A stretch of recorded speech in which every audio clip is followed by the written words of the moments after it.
আমি অদ্ভুত জীবন একটা ছোট্ট কবিতা বলছি। কি এক অদ্ভুত মৃত্যু হয় এটি দেখেছ? তুমি তাকে মতো ঘোরাকার চাঁদ খবর, অথচ অর্ধ জীবন মৃত্যু তোমার, মৃত্যু রোগ।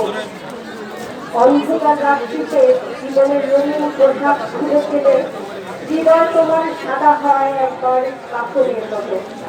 ঘুম লেগে আসতে ধীরে ধীরে কবরের উপর থেকে শান্ত মাটি যেন, অথচ তুমি খাবো রোজ ঢুকি পেতে আছো তুমি।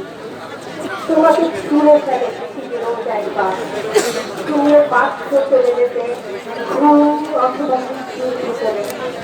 অথচ তুমি খাবো আঙুলের পড়ার হিসেবে, সংখ্যার হিসেবে, সূর্যের হিসেবে অথবা চাঁদের হিসেবে পূর্ণ মাত্রার জীবন।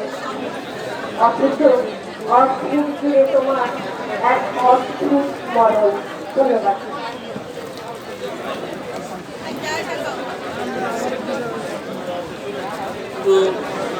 কবির পরিচয়টা আপনারা নিজেরাই পেয়ে গেলেন কবিতা শুনে।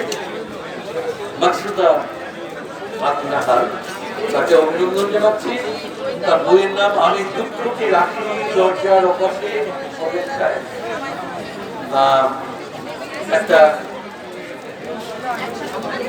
উৎকণ্ঠা, একটা প্রতীক্ষা পাঠকের তৈরি হয় যে এই দুঃখটি ঘরে প্রবেশ করবে।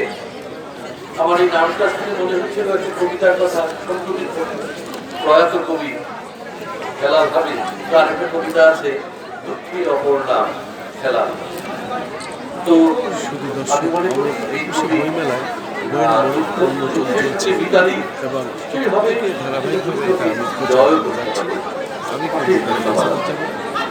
আমি তার আমি দুঃখকে রাখিনি দরজার পাশে অপেক্ষায়, এই গল্পের বড়